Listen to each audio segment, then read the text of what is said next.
Hello and welcome to the Becoming Your Highest Self podcast. I'm your host, Macy Renee, and we are going on a journey together, my friend. If you've been looking for a podcast geared towards your growth, self-awareness, navigating your brain's daily mind drama, and deep inner work to become your highest and best self, you are in the perfect place. Let's get started. Well, hello there, everyone. Welcome back to another episode of Becoming Your Highest Self podcast. I'm Macy Renee. I'm so excited to have you here.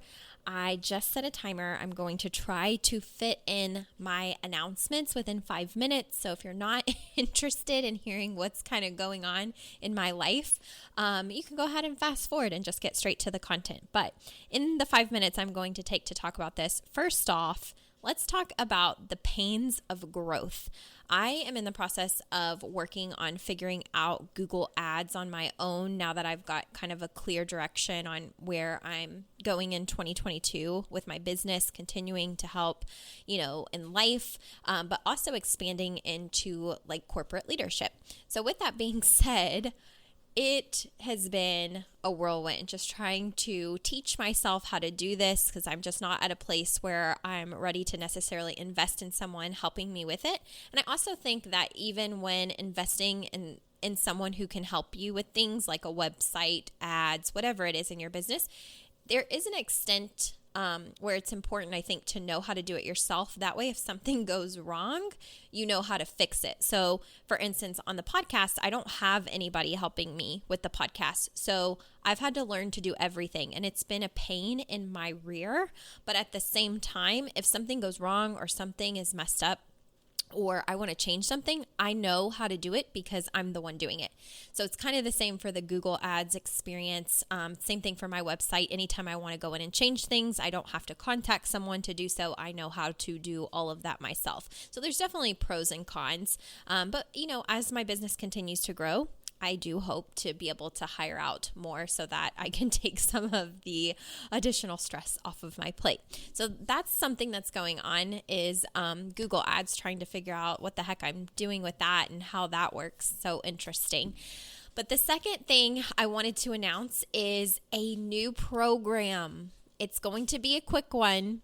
And I didn't think I was going to do any more programs going forward, at least not in the near future. But I have taken time to rest since finishing my 365 Facebook Live journey. That showing up every day and providing some kind of content was very taxing. And with the taxing feeling, it also felt like a little bit of burnout, not burnout from my business or burnout from my passion for coaching, but more so burnout of just like being on social media, even consuming it, not just contributing, but even consuming to an extent. So I've actually taken like 4 weeks to just not show up all the time. And it has been so good for my mental and actually being able to think and breathe and not have to, worry about showing up or what I'm going to teach or coach on or whatever every single day for a year. Now that I've had time to just kind of like mellow out and be with myself, I had this huge piece of inspiration hit of a way that I want to help people going into 2022. And I'm just so excited about it. So it is called Life by Design. I'm not going to go into all of the details. I will tell you that it is now up and running on macyrenee.com. Click the Work with Macy tab. If you scroll down, there is a Life by Design tab. It's just going to be a 6-week one-on-one program, but there's a lot of fun stuff with it. So I'm just so excited. So if you're looking to go into, I'll give you a little hint, but if you're looking to go into 2022 and beyond and really solidify what it is that you want and actually feel like it is possible, that your desires are possible, that you can achieve the things that you want to achieve, and you really want to know yourself and what even keeps you from being able to do that in the first place, oh my goodness, then you've got to go check the Life by Design tab. Okay, I did it with 50 seconds left. I had my little iPhone timer going to make sure that I did this in 5 minutes. So that way, if anybody needed to just fast forward, because, my one bad review that I got on the podcast, it's funny how our brains do this. I've had so many amazing reviews on the podcast, way, way, way more good than bad. In fact, just one bad review. And my one bad review was like someone that was irritated that I would sometimes spend a few minutes announcing just updates in my life. Like they just felt that I should immediately go to the content, not talk about my life at all. And it annoyed them in whatever episode or episodes they listened to, and they left a bad review. So anyways, okay, so today we're going to talk about the topic, quote, the stories I tell myself. Now, I was trying to think this morning of where I have heard that phrase, and I'm realizing now that I heard it from Brené Brown. But interesting thing is, I have had so many clients that have worked with me over the years, and they're like, do you just love Brené Brown? Like, you're so similar to her. You talk about so many of the same things. Have you read her books? I have never, ever read a Brené Brown book, ever. I have only ever consumed 2 videos of her content. One was on the Red Table Talk. So I think it was maybe like a 30-minute interview I watched on Facebook. And I believe that I watched... I don't even remember now, but I think it was on YouTube, maybe like a 45-minute conference speech that she did. Outside of that, I have never consumed Brené Brown, but I get told all the time that our approach and our style and the things that we talk about are very similar. And from what I have consumed of Brené Brown, I absolutely love her. So I do appreciate people saying that. But I was trying to think today, I'm like, did I hear that from somebody, that phrase of like the story that I'm telling myself? And I just realized that's who it's from. It's Brené Brown. She has said the story that I'm telling myself. So I wanted to go in with this phrase, knowing that and letting you know that none of what I'm saying is an attachment to Brené Brown. So she may have a completely different outlook, perspective, viewpoint on what this means to her. I'm going to use this phrase in what it means to me and how it's also shown up in my life, and maybe even some examples of how it's shown up in my clients' lives.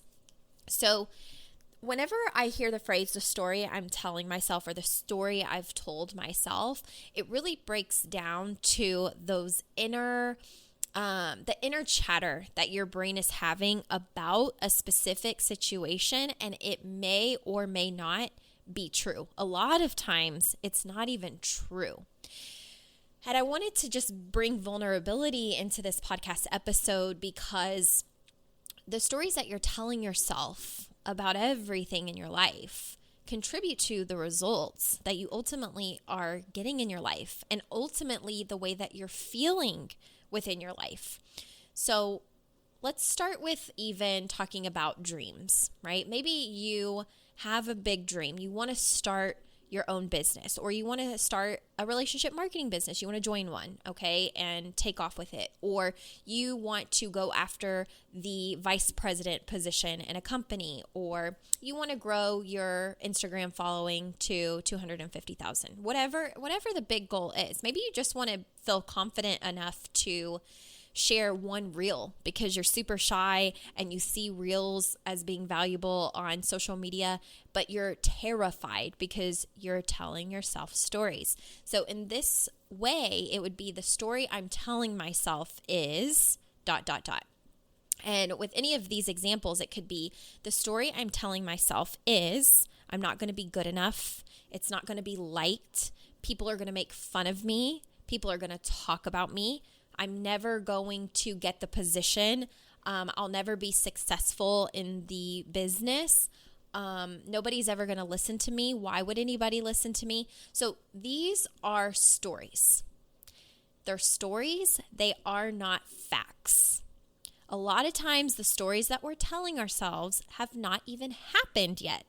It's what I talk about in some other podcast episodes about failing ahead of time. So this is kind of like another version of that, right? The story that I'm telling myself feels like truth, even if it's not truth.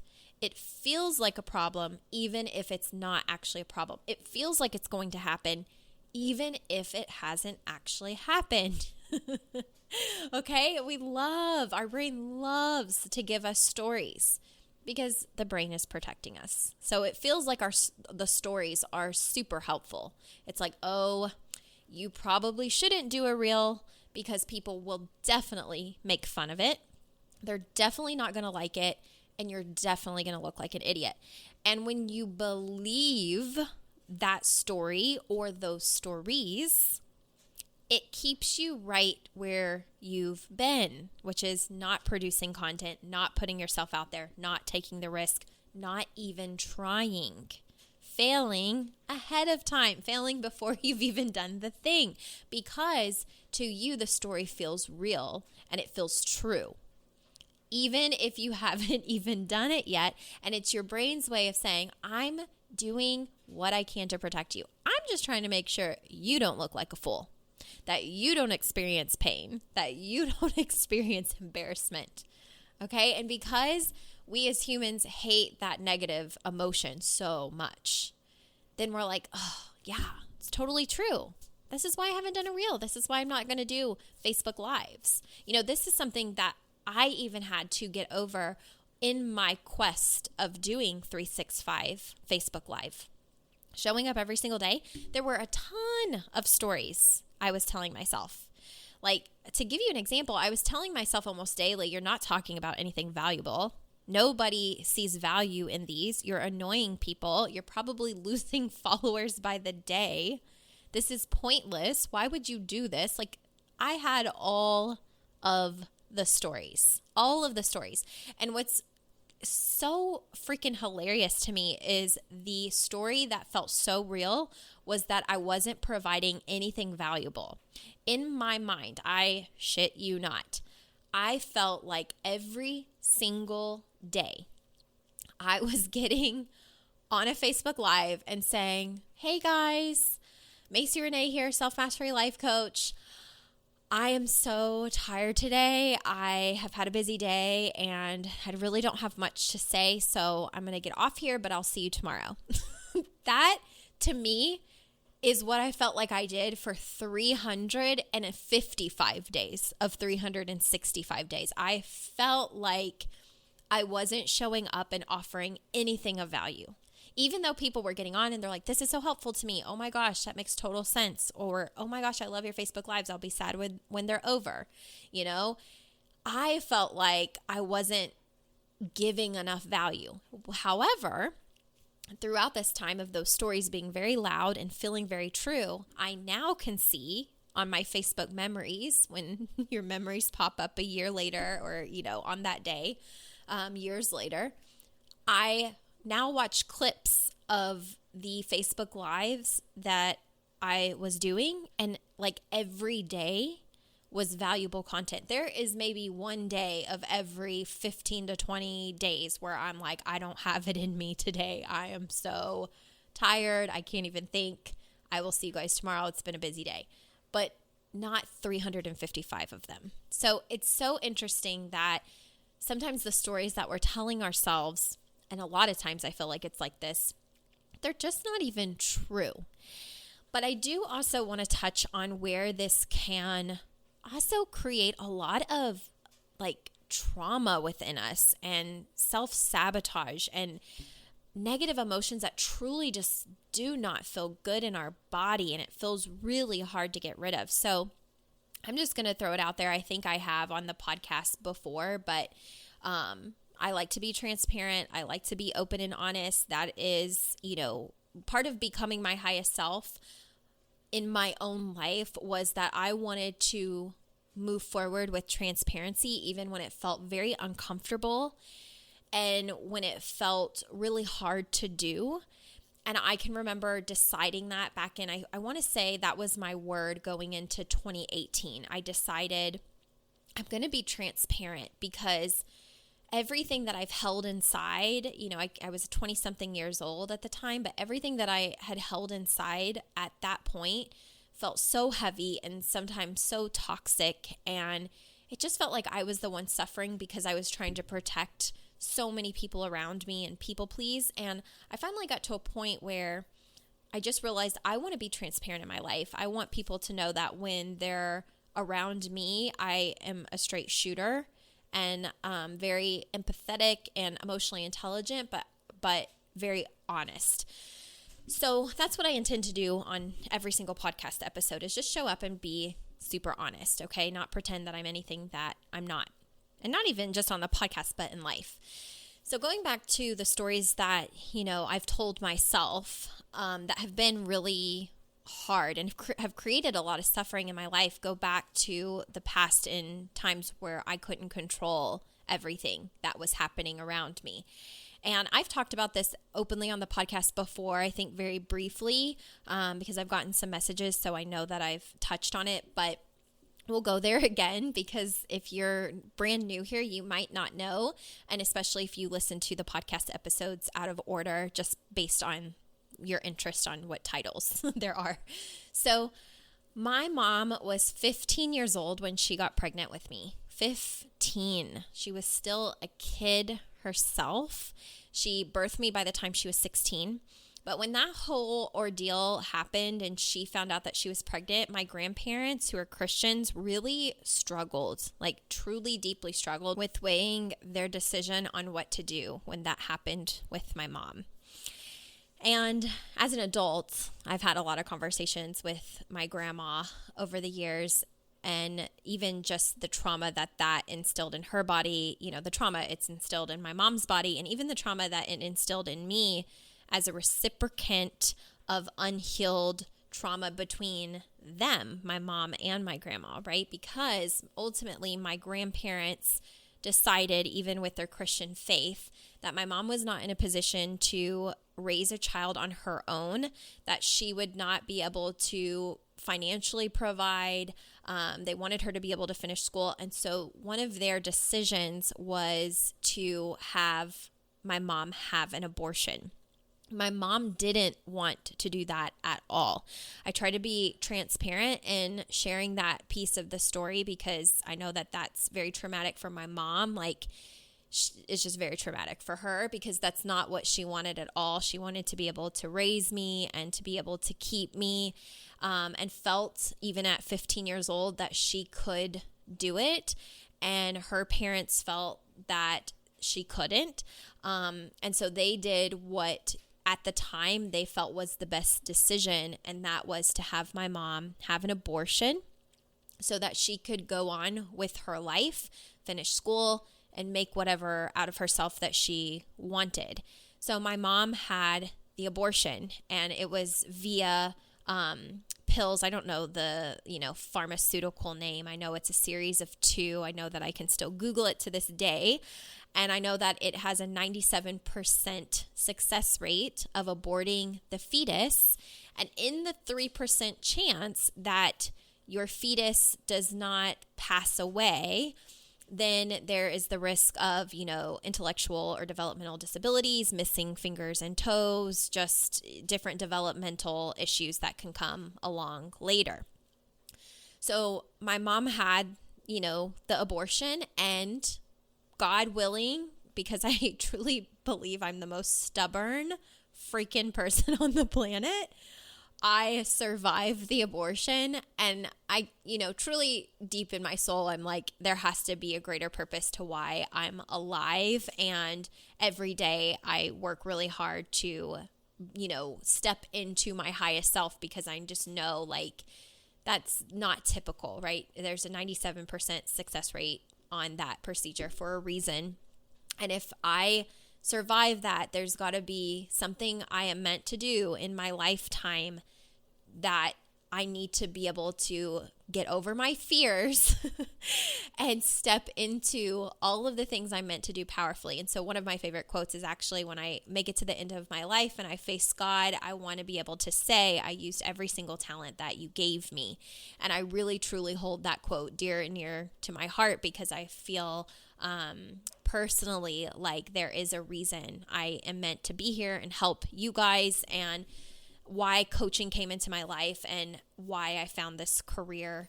I just feel a lot of gratitude. But anyways, going back to that whole situation, created trauma for my mom, right? And even after it didn't work, then there was a lot of anger that she had at her parents, my grandparents, about what they had forced her to do. And a lot of belief even in my mom that I was meant to be here for a reason because it didn't work. And it created kind of a feud and a lot of just hardship throughout growing up with, occasionally being triggered, my mom being triggered, my grandma being triggered, and then them, taking out their anger on one another and me as a child witnessing it.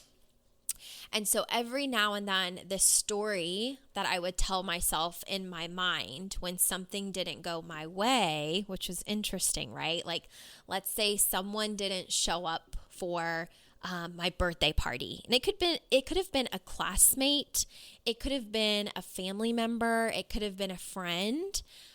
And here's what's interesting too, you guys, is that I recognize that this story has followed me around a lot of my life, like seriously, so much of my life until I recognize it. And this is why self-awareness work is so important, because sometimes you don't even know the stories that you're telling yourself until you're doing this work. That's why it's so important, because how do you change something if you're not aware? How do you feel better at your core if you're not even aware of the stories that are happening in the background? So anytime people didn't show up for things, or people would cancel on me last minute, or I'd invite someone over and they'd decline, I had stories that I am easily abandoned, easily forgot about. I'm dismissible. And that story felt so true. Like, of course, you're not coming because I'm not wanted. That was the root of the story. I'm not wanted. It makes me kind of sad, like even just verbalizing that out loud, that was a subconscious story that followed me from childhood, just of knowing what my mom had experienced from her own anger and expressing it, sometimes lashing out at my grandma at random times. Like we'd be together for family dinners. My mom would bring my sisters over, because if you don't know, like my grandparents ended up raising me. My mom, ended up finishing school or getting her, I can't remember if she actually graduated or finished her GED, or I think she finished everything from home, she's told me, because she was getting bullied at school for being pregnant. So she ended up finishing all her work at home so that she wasn't getting bullied.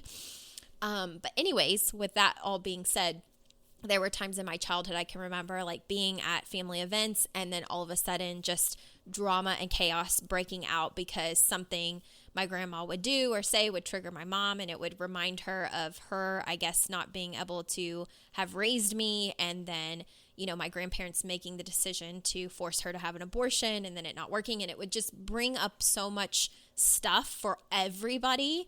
And I would be sitting there as the little child, kind of also I'm a Libra, by the way. I hate arguing. I like balance in life. I like everybody to get along. So when this would break out, I would go into immediate trauma of maybe I shouldn't have been born. Maybe it was a mistake that I didn't die in utero. Maybe I shouldn't have made it here because it's causing so much trauma for everybody else. And I would start to subconsciously tell myself these stories when chaos and drama would break out, not even realizing how that followed me into elementary school years when kids wouldn't, come to my birthday parties, or middle school years when you're going through all the hormones and you have a crush on a boy, but he has a crush on someone else, and how I would feel rejected and abandoned and less wanted, and just all of these negative emotions. And then into college when, I wasn't good at something, or I can remember a time my freshman year of college where I sat down next to this girl in class. I'll never forget it. It was at University of Kentucky. Oh my gosh, worst year of my life. And I sat down next to this girl in class, and she was like, "Are you in a sorority?" And I was like, "No." And she legitimately turned the other way and never spoke to me anymore that semester because I wasn't in a sorority. And I was like, oh my gosh. But at the same time, I felt, again, rejected, not good enough. I have to people please. I have to be someone else that I'm not in order to fit in with people that I would have probably liked, to be friends with prior to knowing their little hissy attitude. And I have to be clear too that I also met a lot of sorority people who befriended me. We would study together. And so I'm not generalizing that everybody in a sorority is awful, because that's just not true. I had really great friends that I made. But it's little moments like that, right? That kind of reignited trauma in my body, of stories like, I'm just not wanted. I'm just not wanted anywhere. And what's really sad is I realized I think it was last year. Yes, it was last year. I've kind of hinted to you guys that, there was a situation last year at one of our holidays where I lashed out. My inner child just completely exploded. And I have to say, I'm really good at being self-aware of specifically my emotions and my emotional state and what is triggering me and when and why. And because of that, I'm really good at impulse control, in which case I do not lash out like maybe other people would. Like if somebody cuts me off in traffic, I'm not typically the person to flip the bird or tailgate them or honk at them in anger. I'm more so like, God, that freaking scared me. Why are people so rude? And then just handle it and be over it. That's more of my personality.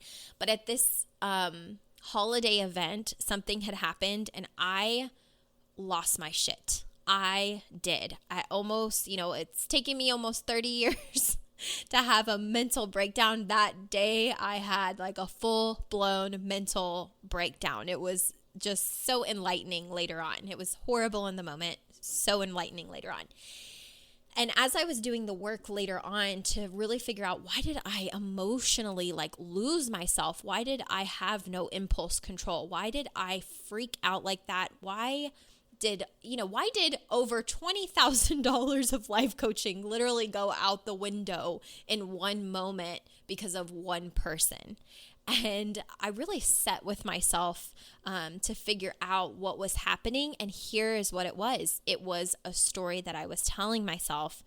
The surface level story was that this person never shows up to anything that's important to me, and that I've been abandoned. But the deep-rooted story was that I'm not wanted.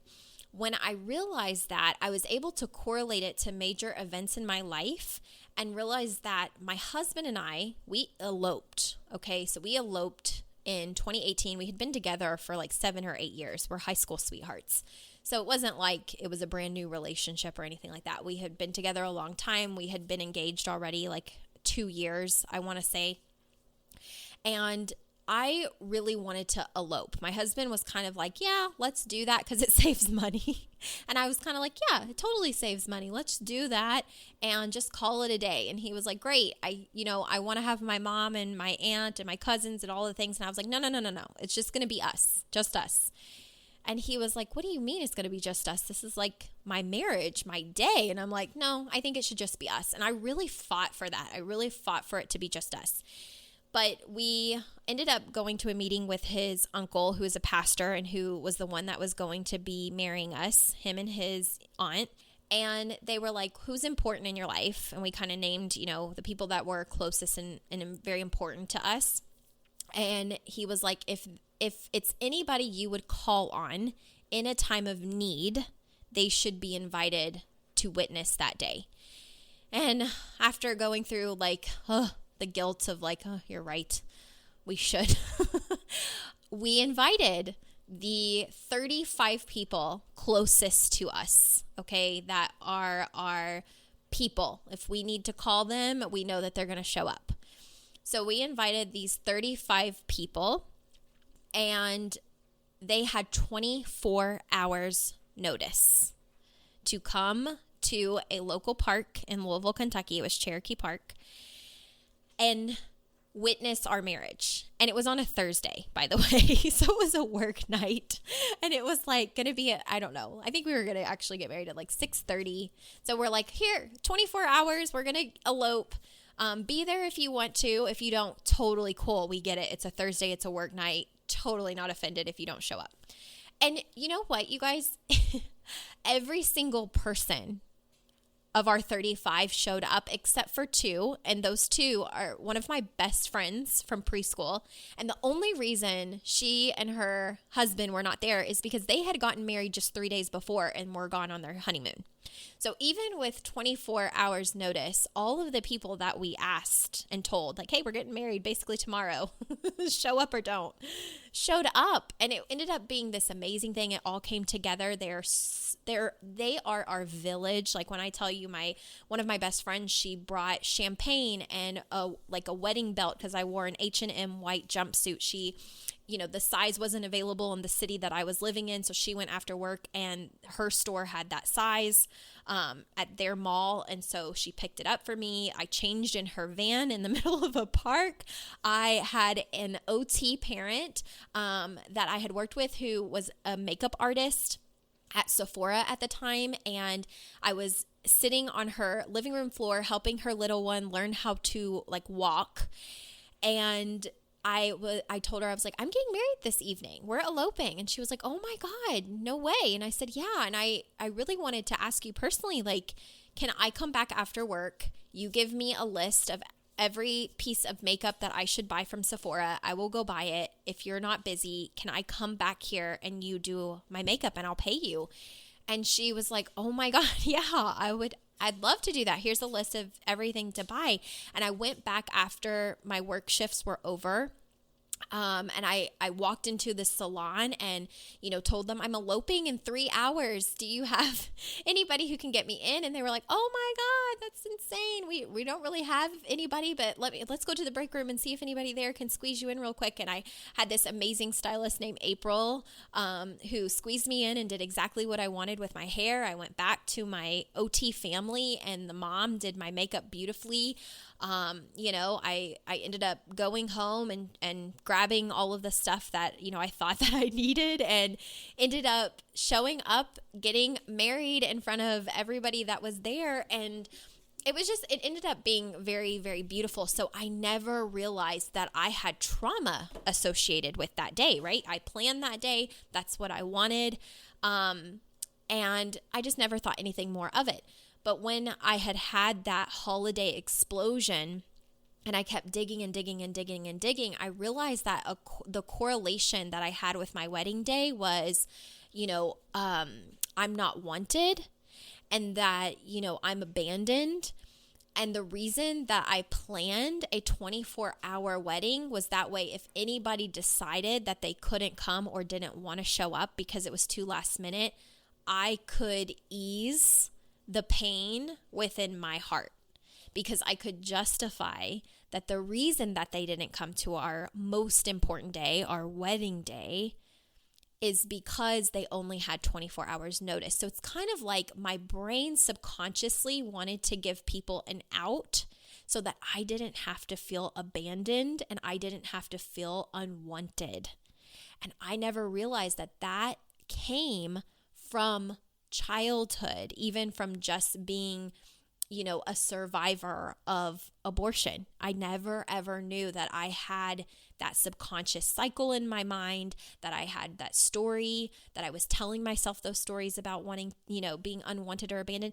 Because here's the thing, you guys, at the surface, and I don't even want to say at the surface, I want to say deep within, I know that I'm loved. I know that I'm wanted. I know that my family loves me. I know that my family has admitted to things that they feel are a mistake. I know that they're wanting to do better and be better a lot of the times, and that sometimes they don't even know how, right?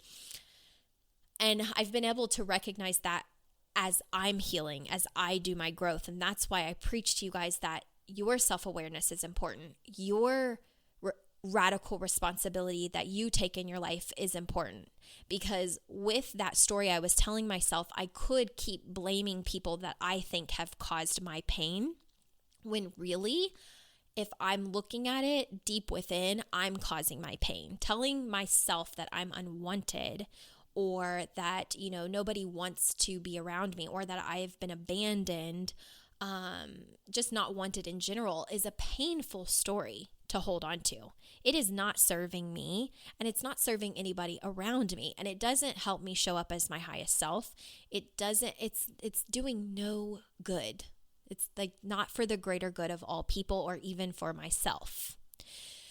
And so that's a very vulnerable example, right? There's the stories that you tell yourself about not being good enough, or not being worthy, or, I'll never be able to lose the weight, even though I want to lose the weight. I'll never be able to buy my dream house. I'll never be able to be successful in business. I'll never hit 6 figures. I'll never have a good relationship with my partner because we fight all the time. I'll never be a good communicator because for my entire life, my family were horrible communicators. All of those things that you tell yourself are stories. And I realize that all of those stories feel incredibly true because I'm living my own every day. Like right now, I have transitioned, or not transitioned, I keep saying transitioned. I have expanded my business, not only with working with everyday people in life, but also into leadership. And I'm, looking to expand working with corporate leaders, CEOs, CFOs, managers, people who are leading other people. Because in order to lead other people and take care of other people, you need to be able to lead yourself. So I've realized, even working with current clients who are in these higher roles, how important that is. So I decided to expand my business, not only in the life realm, my Kentucky came out, life realm, but in the leadership realm as well, and really help them become more self-aware and emotionally intelligent. It's super, super important. So ultimately, you have to recognize all of these stories in your mind. Are they getting you where you want to go? Are they creating the life that you want to have? Are they improving your relationships with your family, your friends, your partner, your, whatever, your coworkers? Or are you further sabotaging yourself because you're believing a story that may not even be true? It's not true that I was not wanted. It's not true that I've been abandoned in my life. I have so much evidence that I could show for that, okay?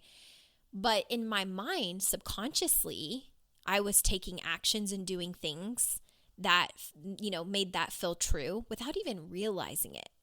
And that's why this gosh, so much Kentucky in my voice today. This self-responsibility, this radical responsibility that you take in your life to recognize your stories. Even the stories of like, that coworker doesn't do a good job. That coworker doesn't think that this role is serious. Is that a story you're telling yourself, or is that the truth? Have you actually taken the time to sit them down and see where their mind is? Are you actually pouring into other people before you assume a story about them? Are you listening to understand? Are you asking questions to understand? Or are you trying to show up for your best benefit? There is a lot of work to be done and can be done when we're turning inside of ourselves and looking at ourselves first. And I think it's one of the things that makes us powerful as leaders. And I don't just mean leaders in corporate America or leaders of, these big fancy roles or titles. I think even being a leader as a mother, as a father, as an aunt, as an uncle, as an older sibling, even a younger sibling. You are the example of what is possible. So what stories are you telling yourself in your life? Are they even true? Are they helping you? Are they helping other people? You have to be able to lead yourself powerfully first. And you do that by doing the work of becoming your highest self, which means I'm taking responsibility. I am going to become a self-aware human being. I'm going to work on my emotional intelligence, and I'm going to learn how to manage my mindset. And when you can marry all of those things together, you're doing the work. And I don't know that our work is ever truly done, but I can tell you that year after year, you will look back and you will be very proud of what you're doing. Okay? So that's today's message. I hope that you enjoyed this episode. I really quickly forgot to announce a few final things. I am doing a giveaway for 3 free coaching calls. Find me on Instagram. It's always linked in the show notes. You go there, you tag as many people as you want on the Becoming Your Highest Self podcast photo, because we hit 50,000 downloads. Yay! We hit 50,000. So to celebrate that, just go on that photo on Instagram, tag as many people as you'd like. Every single person you tag counts as an individual entry.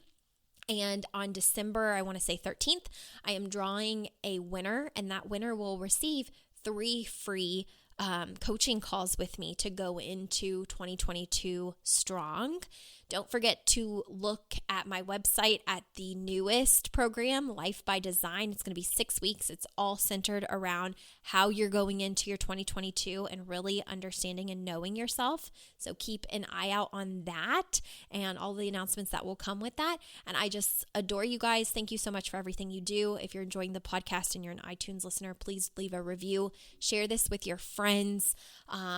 Just thank you for being here, supporting me, supporting the podcast. I love you. And as always, if I can help you in any way, you just reach out, schedule a free consult, or visit MaceyRenee.com. Bye, guys.